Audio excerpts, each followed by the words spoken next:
Olá, como vai? Começa mais uma edição do nosso programa. E olha, gente, hoje nós vamos tentar descobrir se quem tem 2 empregos, 2 atividades, consegue ter uma qualidade de vida, desenvolver os 2 trabalhos sem comprometer o resultado nem de um e nem de outro. Pois é, uma perguntinha intrigante, né?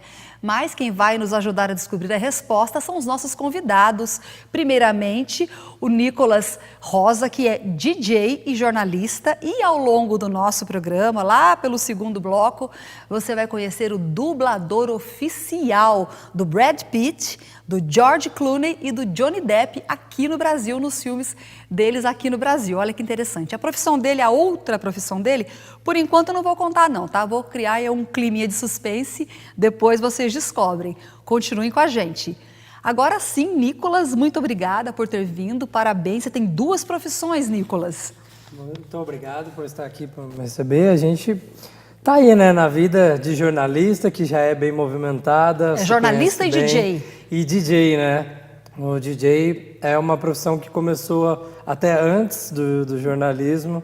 Quando eu tinha 15 anos, eu comecei a desenvolver o trabalho, começar a mexer nas coisas, pesquisar na internet e ver mais ou menos esse lado, né? Essa vida do DJ, como é que funcionava. E eu sempre gostei muito de música e até me acho eclético, que eu não tenho um estilo de música só que eu toco nas minhas festas. Normalmente eu faço vários estilos. Então, o dono da festa que escolhe? O dono da festa normalmente que escolhe o que vai tocar no evento.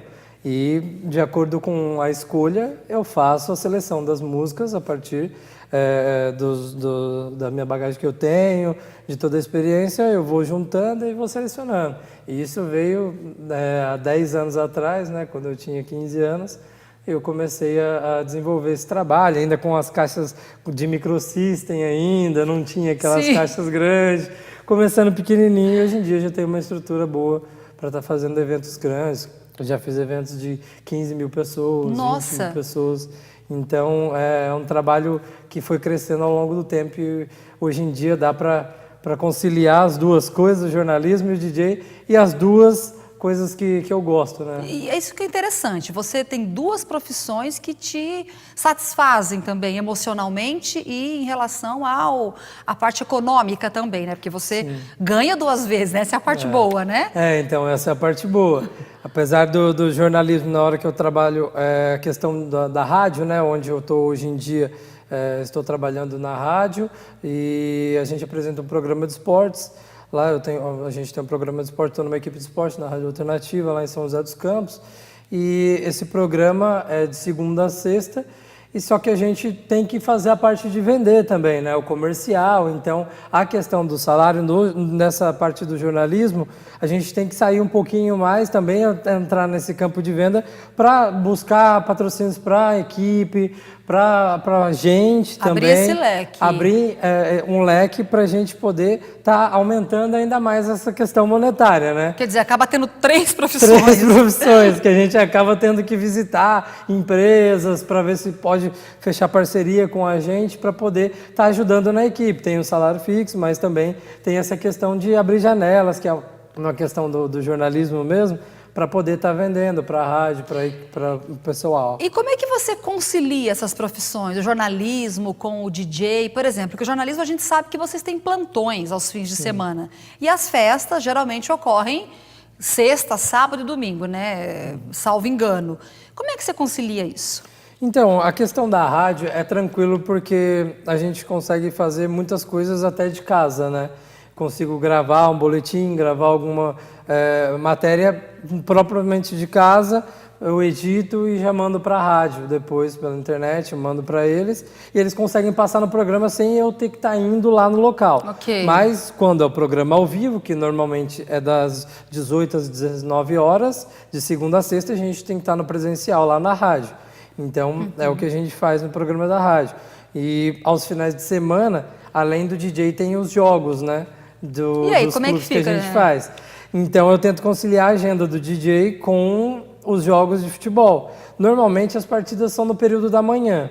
Então, eu consigo conciliar legal. Dá para eu montar um dia antes o evento da festa, eu vou no local, monto já as estruturas todas da festa e no outro dia eu só chego 2 horas antes do evento para estar organizando a reta final ali e soltando o som. Colocar todo mundo para dançar. Colocar o pessoal para dançar. Aí você fala, qualquer música, depende do cliente, do dono da festa, mas eu não imagino uma música clássica aí naquele estilo todo de DJ lá, com aquelas paradinhas. É possível isso? Ah, tem.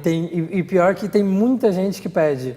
Eu, ultimamente, fiz muitas festas, principalmente no ano passado, eu cheguei a fazer várias festas de 50 anos, de 40, 60 anos, então eles normalmente não pedem músicas atuais, eles só pedem músicas antigas, então eu tenho que revirar. Eu, às vezes, coloco um batidão para animar, mas na batida clássica, no estilo clássico.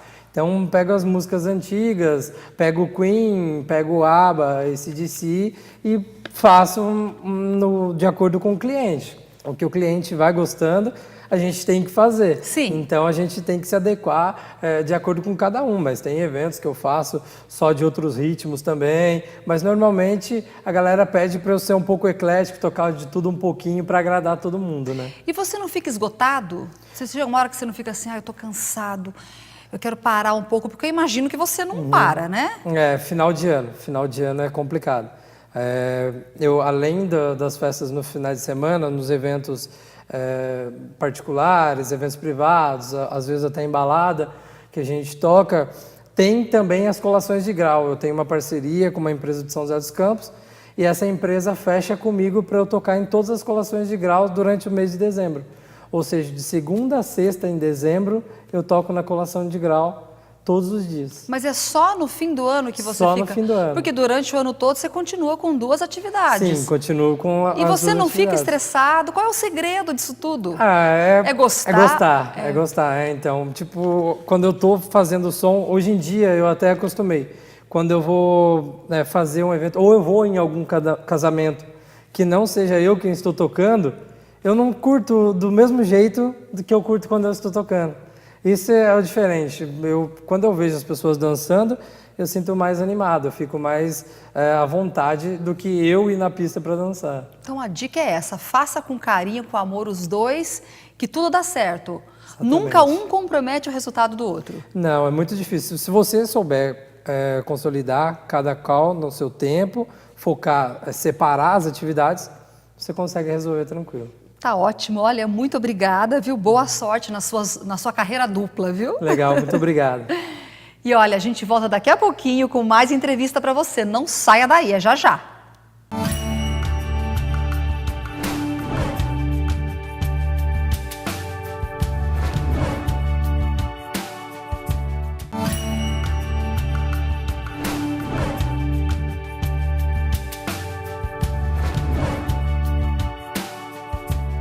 E já estamos de volta com o nosso programa, com o tema de hoje, é possível ter qualidade de vida com 2 trabalhos? Mas antes de continuar esse assunto, eu vou te dar um recado muito especial. Você tem um sonho de adquirir uma casa própria, ter um carro, uma moto, comprar um terreno ou qualquer outro patrimônio e tá difícil conseguir realizar esse sonho? Mas então acesse agora o link que você vê aí no seu vídeo e acesse o site da Embracon, onde você vai adquirir o consórcio Cristão. A Embracon você conhece, é uma das maiores empresas de consórcio do país, com 30 anos de experiência. Ela desenvolveu um consórcio, o Consórcio Cristão, para você, que cabe no seu bolso, com precinho pequenininho, sem juros e com condições facilitadas de pagamento. Tá esperando o quê? Acesse já esse link e faça já o seu negócio. Agora sim, voltamos ao nosso assunto e olha, antes de apresentar o meu próximo convidado, dá uma olhadinha nesse vídeo aí. Bom dia, Daniel Ocean. Se vamos roubar esses 3 cassinos, vamos conseguir dinheiro. Benedict tem uma longa lista de inimigos. Com o Saul já são 10. Já é bastante, mas... Será que precisamos mais um? Precisamos de mais um, né? Tá bom, a gente chama mais um. Essa eu só vim aqui para me despedir. Foi há 5 anos. 5 ou 6 anos. Estamos com um grande problema, Jay. Você quer que eu morra e eu me preocupo cada vez menos com o seu bem-estar? Só, gente, viu? Só que voz. todo mundo conhece, né? Essa voz aí é do meu querido convidado, Marco Antônio Costa. Agora eu vou contar que o que ele faz, além de ser dublador dessas feras aí do cinema, ele é médico. Não é isso, Marco Antônio? É Vida verdade. dupla, né? É verdade, mas não foi uma coisa planejada, né? Meio que aconteceu e... E como é que foi isso? Conta pra gente essa história toda. Bom, eu com 15 para 16 anos, eu já sonhava em fazer medicina e, ao mesmo tempo, eu tinha uma vontade enorme de querer trabalhar com a voz, né? Eu tinha alguns ídolos do rádio, que o rádio FM mudou, principalmente no Rio de Janeiro, com o surgimento da Rádio Cidade, em 1977, eu tinha 15 anos. E, a partir dali, ouvindo rádio e tal, eu pensei em trabalhar com a voz, sendo no rádio ou na dublagem, que era uma coisa também que eu comecei a perceber, né? Os filmes, as séries, elas vinham de fora e eram dubladas as vozes em português aqui. E eu descobri a dublagem e me apaixonei por esse tipo de trabalho, né? Eu tinha uma voz um pouco diferente da atual, um pouco mais leve, mas o timbre era muito parecido. E eu lia muito bem. Na escola o pessoal me chamava para ler alguma coisa, um texto, eu tinha uma boa leitura. Mas, ao mesmo tempo, como é que eu vou fazer medicina? Como é que eu vou fazer esse tipo de trabalho? Pois é, porque parece que são tão diferentes, né? Pois é. Eu fui fazer meu vestibular para medicina, passei para a Faculdade de Medicina de Petrópolis e lá eu estudei 6 anos, né? Então, eu ficava em Petrópolis de segunda a sábado. Subia segunda, era 1h30 mais ou menos de ônibus e descia no sábado depois do almoço. E no 5º ano, finalzinho do 5º ano, inauguraram uma rádio FM do lado de onde eu morava, assim, a uns 300, 400 metros. Aí o pessoal ainda brincou comigo, alguns amigos, né, falaram assim, dá um pulo lá na rádio, uma rádio nova e tal. Eu fui, não custava nada, eu fui lá tipo 5 da tarde, bati lá e perguntei, eu queria fazer um teste para ser locutor da rádio e tal. O que você faz? Eu falei, eu faço medicina aqui na cidade. O diretor da rádio falou assim, o que isso tem a ver? Eu falei, não sei. E ele estava precisando de alguém, né? Eu fiz o teste, ele gostou tanto, ele falou, você pode começar amanhã? Eu falei, posso, desde que seja à noite. Aí ele falou, eu só tenho vaga à noite. Nossa, foi casadinho. Então deu tudo certo, pois é. E aí eu comecei a trabalhar de 8 à meia-noite, né? Eu tinha uma folga no sábado e geralmente às vezes eu trocava os plantões, que depois veio o internato, e o internato te ocupa muito tempo. Eu consegui administrar aquilo 1 mês ou 2 e nesse meio tempo apareceu um curso de dublagem na faculdade, uma faculdade do Rio de Janeiro. E eu me inscrevi no curso, eram muitas pessoas inscritas, eram 6 turmas de 20 pessoas aproximadamente. E eu descobri que para ser dublador naquela época, em 1986, no início, você tinha que ser ou ator ou radialista. Eu estava acabando de entrar para o rádio, Sim, né? como é que... E aí eu peguei o registro, eu estava trabalhando e fui um dos escolhidos, entre 120, 130 pessoas, um dos 5 escolhidos para começar a dublar na Herbert Richards. Quer dizer, tinha aconteceu. Que ser. Tinha que ser, exato. E aí depois eu me formei e comecei a trabalhar como médico, tendo essa outra profissão, eu tive que administrar. Pois é, administrar. Tá aí a pergunta que não quer calar. Como é que você administra? Porque médico, gente, médico tem plantão, não tem hora, tem tudo, né? Eu tive que sacrificar muitos finais de semana, né? Eu tive que escolher plantões sábado, domingo. Teve épocas, inclusive, que eu trabalhava sábado e domingo, né? Pois é, fazia quase que 48 horas de plantão Mas valeu a pena, para ter a semana mais livre, né? Os horários, eu escolhia ambulatório, às vezes evitava fazer o dia inteiro, dia de semana, e aí eu dava para os estúdios de dublagem, estou livre segunda o dia inteiro, eu estou livre quarta, estou livre quinta, parte da manhã, eu estou livre sexta, entendeu? E isso ia mudando de acordo com os empregos como médico que apareciam, né? E eu fui administrando isso. Cheguei a trabalhar em rádio até, inclusive, uma época. Porque a sua voz é ótima mesmo, ela é grave, e a gente identifica logo com os filmes que a gente vê do Brad Pitt. Porque foram muitos anos, né? E continua ainda, quando tem algum filme novo? Como é que é hoje? Hoje em dia eu não estou morando mais no Rio, eu saí do Rio em janeiro de 2018, aliás, 2018, então tem 1 ano que eu não moro mais no Rio. Então estou morando aqui na região do Vale do Paraíba, então o que acontece? Eu vou mais a São Paulo, que é mais próximo, né? 180, 190 quilômetros. Bem mais perto. Eu vou a São Paulo, gravo 1, 2, 3 vezes por mês. E no Rio eu vou eventualmente para ver meus pais e meus filhos. E não te estressa? Às vezes você não fica cansado? Até antes, quando você tinha uma rotina mais intensa com as 2 atividades, como é que você dosava isso aí? É porque é uma coisa que dá prazer, né? Você trabalhar tanto como médico, como dublador, as duas coisas cansam, as duas coisas são estresses diferentes, né? O estresse da vida como médico é um estresse um pouco mais... Você tem mais responsabilidade, porque você lida com a vida das pessoas. Eu trabalhei com emergência, trabalhei num hospital grande como Souza Aguiar, então é um estresse diferente. O filme...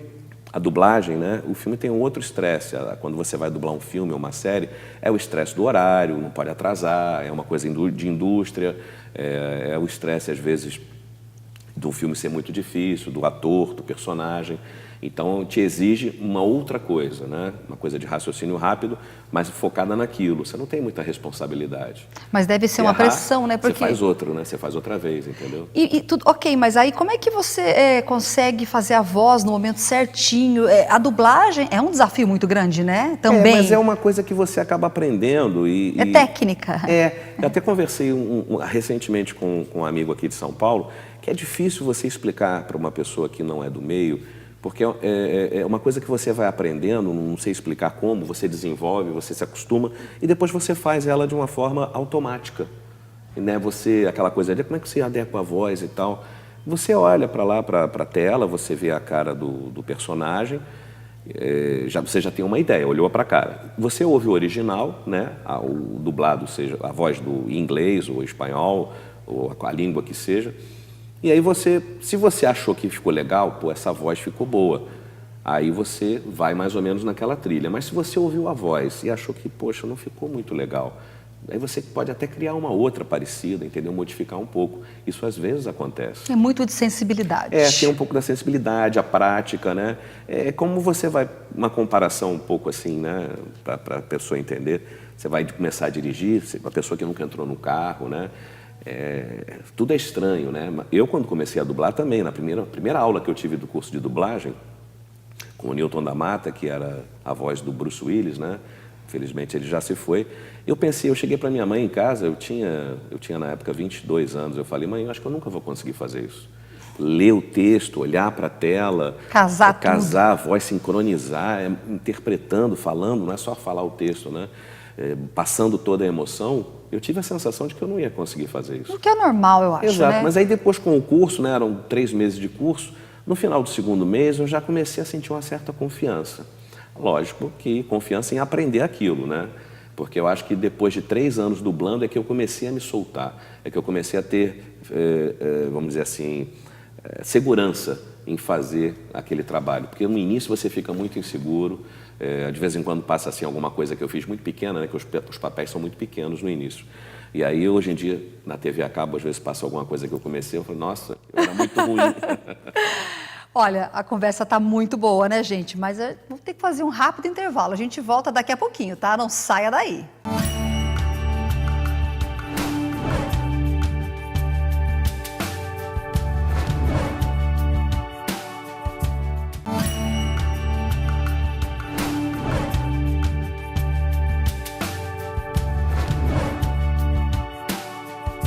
O Viva Bem já está de volta com o nosso tema de hoje, que é uma pergunta, na realidade, né?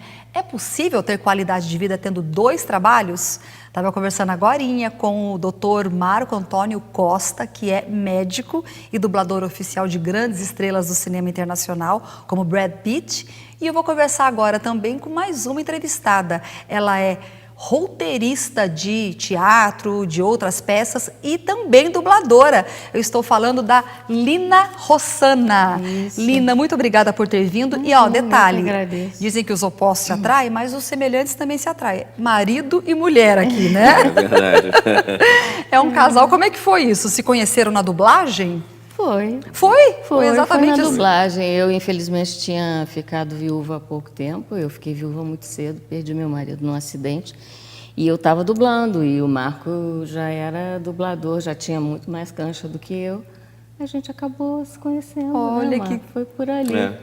Aí ficou aquele interessezinho, aquela coisa. Daqui a pouco, quando a gente viu, eu estava namorando e lá se vão 20 anos. Né? 20 anos! 98. 20 anos de parceria amorosa e profissional. Verdade. E você tem 2 atividades também. Me conta um pouquinho sobre as 2, né? A dublagem. Eu comecei... Bom, eu entrei para a faculdade porque eu gostava de escrever. Eu fiz letras.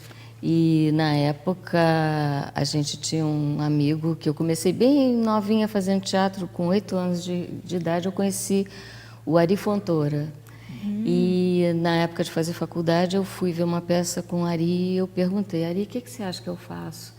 Ele diz, tenha uma profissão. E a gente caiu na gargalhada, porque ele sabia da inconstância que era ser atriz ou ator no país. Ele não considerava como profissão. Então, eu comecei a fazer letras para ter uma outra coisa onde eu pudesse me segurar financeiramente, vamos dizer assim, enquanto eu continuava tentando. Mas não deu certo, porque eu vi que eu não conseguia lecionar. Na primeira vez que eu tentei fazer, tem aquelas aulas teste com crianças pequenas, eu quase queria matar a pirralhada. Eu falei, não vai dar, não consigo. Sua praia não era ali. Aí disseram, bom, então você não vai lecionar, você vai poder ser uma ótima secretária, ou vai... Enfim. Mas no meio tempo eu vi que realmente aquilo tudo me ajudou bastante a continuar escrevendo. E depois, concomitantemente, eu conheci a dublagem e aí foi uma coisa que se dividiu.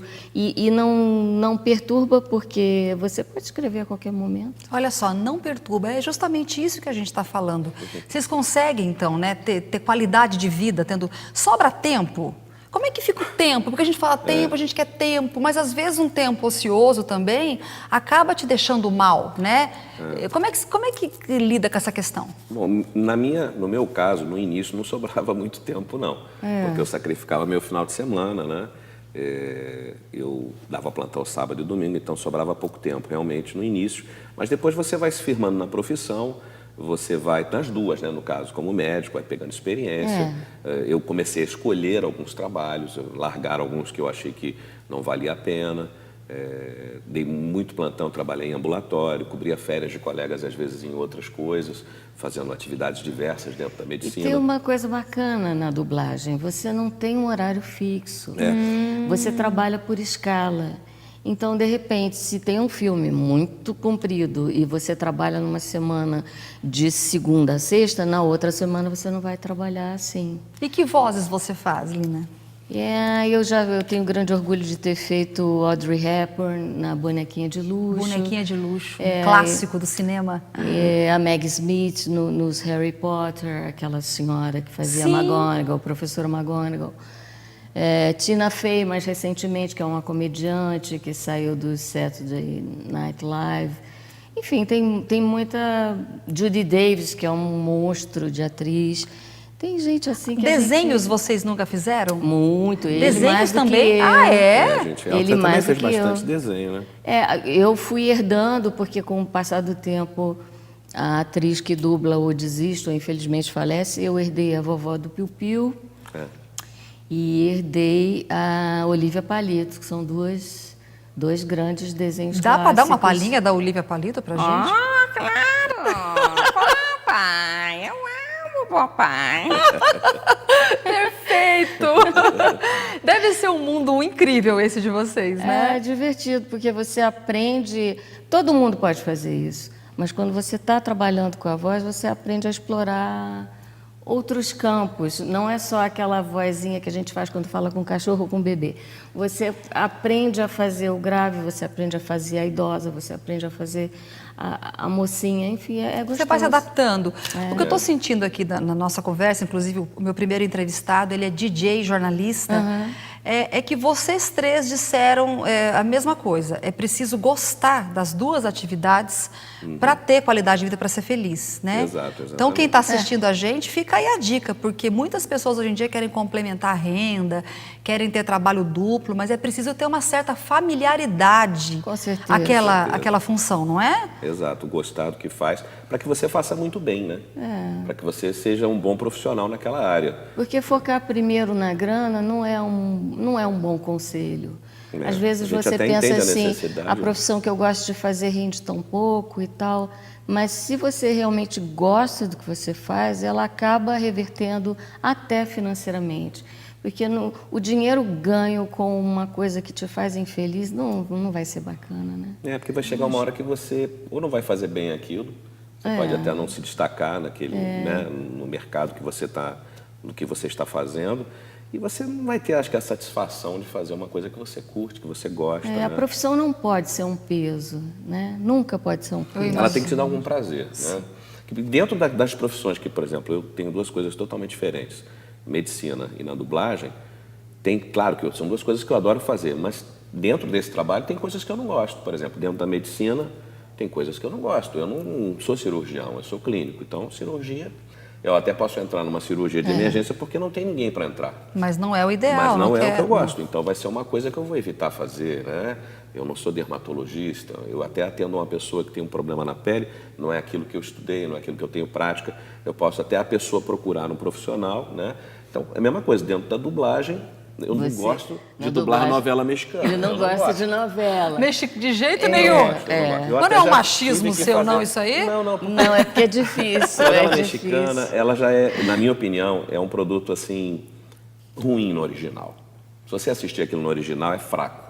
Você dubla e continua ruim. É um A gente tipo tenta de melhorar. dramaturgia. Você já bem- fez, Lina? Nunca? Muitas, É? muitas. Eu fui obrigado, porque eu era funcionário da Herbert Richards e as novelas eram dubladas lá. Eu fui obrigado, porque eu tinha um contrato com a Herbert, eu tive que dublar. Um dia, eu demorei, né? E quando comecei a dublar o ator, e ele fez outras novelas, eu tinha que, né, seguir dublando Geralmente ele. são novelas mexicanas, né? Que é um São. produto forte no Brasil, São, né? são. Exato, essas Elas novelas têm são... um tipo de dramaturgia do exagero. É típico da novela mexicana. Já se transformou num adjetivo, quando você diz, nossa, virou uma novela mexicana. Mas existe um público cativo para elas. E Tem, até tem hoje quem gosta. existe. Existe. Tem pessoas que acompanham. Né? Tem gosto Tanto pra é tudo, que a lógico. novela mais famosa que eu fiz, que foi a Usurpadora, Usurpadora. que volta e meia reprisa. Você reprisa. fazia É verdade. vilã, né? Eu fazia a vilã, eu fazia a Leda. As pessoas às vezes não me reconhecem pelas coisas que eu considero mais importantes em termos de timbre de voz, mas falam assim, você é a Leda da Usurpadora. Olha. Tem um público cativo disso. As pessoas gostam de novela no geral, Com né? certeza. Independentemente de ser mexicana, nacional, novela é um programa, uma programação que atrai as pessoas, crianças, adultos, Tem a sequência, né? né? Mas Mas você tem- não gosta. tem uma- Eu acho fraco o argumento. Não é eu dublei bem umas isso também. 5 ou 6 novelas e eu achei porque a fraco. língua espanhola e o exagero na dicção, na maneira de falar, às vezes quando você vai passar para o português fica super falso. Fica falso, porque é tudo muito falado assim. É sabe? muito, sabe, as sílabas são super escandidas, é uma coisa assim muito, né? Eu te amo, meu amor. Então, quando você vai colocar isso no português, fica falso. Fica Eu esquisito. te amo, meu amor, fica falso. Fica bem mais natural quando é do inglês, não é? Por incrível que pareça.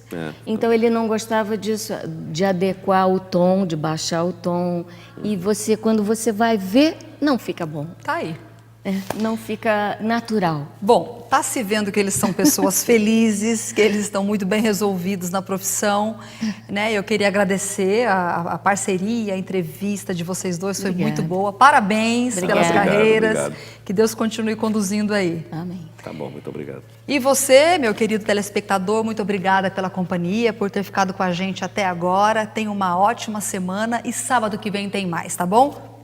Fica com Deus. Até lá.